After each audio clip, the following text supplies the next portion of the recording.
ကျောင်းသားသင်ခန်းထဲမှာနိုင်ကိုတကြည့်ကြည့်နဲ့လီလီတို့တငယ်ချင်းတတိုက်မယိုးမရွာဖြစ်နေကြပါတယ်။ဖိုက်ထဲကလည်းတကွေကွေနဲ့အတန်နေမြည်လို့နေလေတယ်။အတန်ကြာတော့စောင့်မျှော်နေတဲ့ထမင်းစားကျောင်းစင်းချိန်ခေါင်းလောင်းတန်ထွက်ပေါ်လာပါတော့တယ်။ အေးစားရတော့မယ်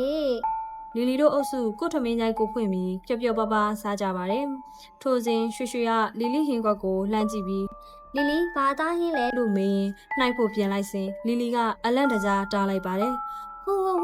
နေအမဲသားမစားဘူးမလားငါဒီနေ့အမဲသားချက်တာ sorry ဟာငါဘိုက်စာနေရနဲ့မပြောလိုက်မိဘူး ရွှေရွှေဟာတပ်ပြင်းချရင် အေးတော်သေးတာပေါ့ဖြည်းဖြည်းပြောပါငါမနိုင်ရသေးပါဘူးလို့ လို့ပြန်ပြောလိုက်ပါတယ်။လီလီကတော့ဒီနေ့မှထူးထူးခြားခြားထမင်းရင်ဆုံးကုန်သွားပါတယ်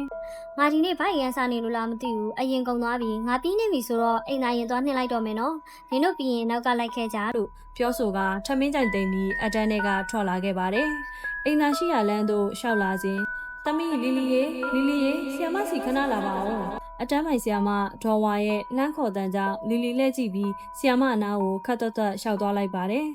ဆရာမသမီးကိုဘာခိုင်းကြရှိလို့လဲရှင် ။အေးသမီးငါးရန်းဆောင်ကဆီယမတော်တီရာစီဒီမုတ်လေးတော့ပေးပေးပါ။လီလီကလည်းလက်ခံလိုက်ပါတယ်။ဆီယမကအဖော်ခေါ်သွားဖို့ပြောပေမဲ့တငယ်ချင်းတွေကထမင်းစားမပြီးသေးတာကြောင့်တယောက်တည်းပဲငါးရန်းဆောင်စီထွက်လာခဲ့ပါတယ်။ငါးရန်းဆောင်ကလီလီတို့အဆောင်နဲ့အနှဲငယ်လှမ်းပါတယ်။အရင်ကတော့ကက်လျက်ရှိပေမဲ့လေးစင်နှမောင်းတိုက်တုံးကအဆောင်ပါသွားလို့လီလီတို့ကခက်လန်းလန်းကဘားတိုင်းမှာစာတင်ခန်းလှုပ်ထားရတာပါ။လီလီဘားတိုက်ကထွက်လာပြီးကုတ်ကိုပင်ကြီးအောက်ကဖြတ်ကငါးရန်းဆောင်ရှိဆီယမတော်တီတာစီမှုတ်သွားပေးခဲ့ပါတယ်။ငါးရန်းဆောင်ကပြန်အထွက်ကုတ်ကိုပင်ကြီးကိုလှမ်းကြည့်မိလိုက်တဲ့အခါမှာတော့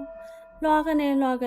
တစ်ပင်အောက်ကចောင်းသားတွေရဲ့စပိန်ပေါ်မှာခေါင်းဝင်ဖဖားကြီးတွေနဲ့တချင်းကြီးရင်ဟိုခုံတီခုံလုံနေတဲ့တရဲနှစ်ကောင်ကိုတွေ့လိုက်ရပါတော့တယ်။လီလီခြေလန်းနေတုံဆိုင်ပြီးအန်အော်ရက်တန့်သွားစက်မှာပဲလီလီယာလေထဲကနေဝဲပြန်ပြီးပရင်းမောက်ကိုကြောကအခန်းထဲဝင်လာပါတော့တယ်။ဒါအောင်မြင်လိုက်တဲ့ចောင်းဆရာလေးကိုရင်မောင်ကအခန်းထဲသို့ဝင်ရောက်လာတဲ့လီလီကိုပြေးဖမ်းလိုက်ပါတယ်။ចောင်းသားတွေကလည်းကြောက်လန့်တကြားဝိုင်းကြည့်နေကြတာပေါ့။ဆရာလေးကပယောကလည်းတက်အထက်လိုင်းအနှဲငယ်တက်သူဖြစ်လို့လီလီကိုပွေ့ချပြီးဖះเจ้าဆောင်ရှိခေါ်လာခဲ့ပါတယ်။ဖះစင်ကတောက်တော်ရီကိုယူစီမီပူဇော်ပြီးလီလီကိုရေမန်းတိုက်ခေါင်းကိုလည်းပတ်ဖြန်းလိုက်ပါတော့တယ်။ပြီးနောက်ကျိန်လုံးကိုယူကလီလီစီကိုပူးကတ်နေတဲ့မကောင်းတဲ့တရေတွေငါရှိကိုလာခဲ့သမ်းခလေးကဘာလုပ်လို့လဲဘာနောက်ရက်လို့လဲပြောသမ်း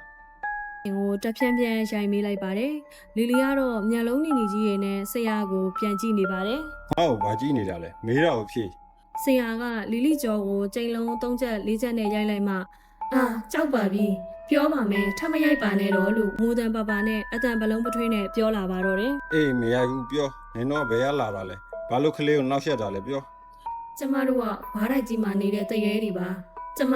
ခလေးမမွေးနိုင်မဲတည်သွားတာနောက်တစ်ယောက်ကတော့ဒီဘားတိုက်မှာအရင်ကတည်းကနေနေတာပါကျမတို့နေရာကိုဒီကယူထားတော့နေစရာမရှိလို့လိုက်နေရတာပါအေးဟုတ်ပြီအဲ့ဒါဆိုခလေးတွေကိုဘာလို့နောက်ရက်တာလဲပြောဒုက္ခပေးဖို့ရည်ရွယ်ချက်မရှိပါဘူးဒီအတိုင်းစလိုက်တာပါကျမတို့ကိုနေရာလေးပေးပါအေးကောင်းပြီဒီနေရာတော့နေလို့မရဘူးဒါစာတင်ဆောင်ဖြစ်နေလို့တခြားလွတ်တဲ့နေရာမှာသွားနေကြခလေးကိုလည်းအခုထွက်တော့ရိုက်ထားတဲ့ကြည်လုံးရတွေအနာတွေကိုတစ်ခါတည်းယူသွားလို့ပြောပြီးရေမန်းဖြန်းကနှင်ထုတ်လိုက်ပါတော့တယ်ထိုအခါမှဆီယာမတွေကလီလီသမီးရေလို့လှုံလုံးမှလီလီကဘာမှမသိဟန်နဲ့ထားလာပါတယ်သမီးဘာဖြစ်သွားတာလဲဝိုင်းကြည့်နေတဲ့ဆရာမတွေကိုကြောင်အန်းကြည့်နေတဲ့လီလီကိုဆရာမကဘာမှမဖြစ်ဘူးလို့ချော့ပြောပြီးအိမ်ကအမေကိုလာခေါ်ခိုင်းကအဖြစ်ပြက်တွေကိုရှင်းပြလိုက်ပါတယ်လီလီတယောက်အိမ်ပြန်ရောက်တဲ့ခါမှာတော့တပတ်လောက်အပြင်းဖြားသွားပါတော့တယ်ဒီလိုဇာတ်လမ်းကောင်းလေးတွေကိုကြည့်ရှုနားဆင်ကြနေဆိုရင်တော့ Story Tom MM ကအကောင့်လေးကို follow လုပ်ပြီးအသေးလေးပေးခဲ့ပါနော်